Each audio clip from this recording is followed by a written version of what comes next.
नमस्कार, राधे राधे, जय श्री कृष्णा। आज की हमारी कथा है प्रद्युम्न का जन्म और समरासुर उद्धार। रुक्मिणी जी के गर्भ से एक पुत्र उत्पन्न हुआ जिसका नाम प्रद्युम्न रखा गया। अभी वह 10 दिन का भी नहीं हुआ था कि उसे एक दैत्य, जिसको पता चल गया था कि ये मेरा भावी दुश्मन है, काल है, इसी के हाथों मेरी मृत्यु होगी। वो दैत्य समरासुर था। वो जान गया था कि यही बालक हमारा काल बनेगा, तो उसने इस शिशु को ले जाकर समुद्र में फेंक दिया। समुद्र में इस शिशु को एक मछली ने निगल लिया। सुबह मछुआरों ने उस मछली को पकड़ा और एक अजीब तरह की मछली थी वो, इसलिए उसे राजा के दरबार में पेश किया गया। राजा के दरबार में लेकर गया तो राजा ने उसे आज रात्रि में बनाने का आदेश दे दिया। तो मछली कटने लगी, सब कुल्हाड़ियों से मछली को काटने लगे तो देखा कि एक उसमें से बालक निकला। तो उसे वहाँ की समरासुर की दासी मायावती को सौंप दिया गया। मायावती ने उस शिशु का लालन पोषण किया।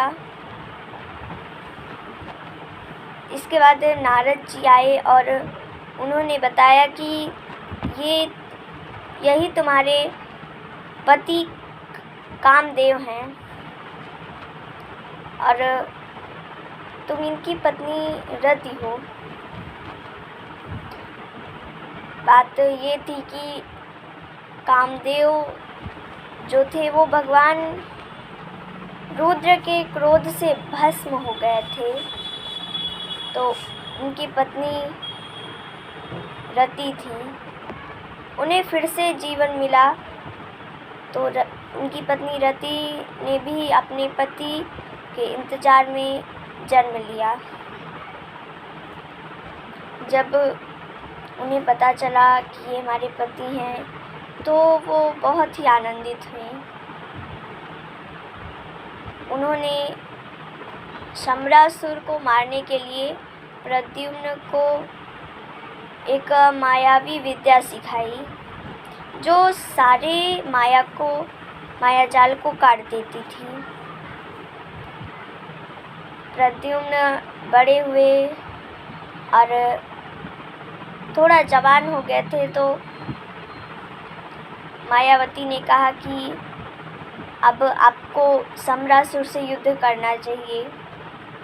इसलिए प्रद्युम्न समरासुर के पास गए और ऐसा बोलने लगे कि वो क्रोध में भरकर मुझसे लड़ाई करने लगे, उल्टा सीधा बोलने लगे। वो दैत्य समरासुर भी जब ऐसा सुना तो क्रोध के मारे जल गया। वो अपना गदा लेकर बाहर आया और प्रद्युम्न जी के पास फेंका। लेकिन प्रद्युम्न जी ने जब देखा कि ये गदा मेरे पास आ रहा है तो उन्होंने अपने गदे से उसका गदा काट दिया।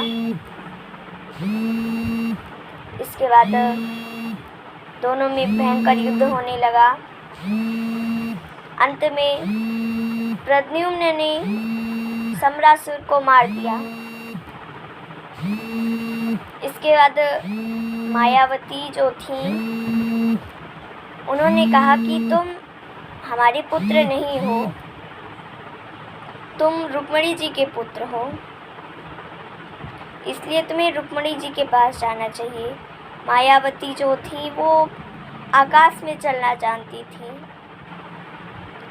वो आकाश द्वारा प्रद्युम्न को द्वारिका नगरी में लेकर आई। जब वहाँ की स्त्रियों ने प्रद्युम्न जी को देखा तो प्रद्युम्न जी की वेशभूषा और चेहरा चाल सब भगवान श्री कृष्ण जैसा था। तो वे समझ बैठी कि भगवान श्री कृष्ण आए हैं, लेकिन बाद में उन्हें पता चला कि ये कृष्ण नहीं हैं। रुक्मणी जी फिर आई तो मायावती ने उन्हें सारी बात बताई कि यही आपके पुत्र प्रद्युम्न हैं। इसके बाद रुक्मणी जी प्रद्युम्न जी को गले से लगा ली और भगवान श्री कृष्ण के साथ देवकी और वसुदेव जी आए। वसुदेव जी ने और देवकी जी ने देखा ये हमारा नाती है, उन्होंने भी प्रद्युम्न को गले से लगा लिया। इसके बाद लेकर आई। आज की कथा में समाप्त करते हैं। धन्यवाद। राधे राधे।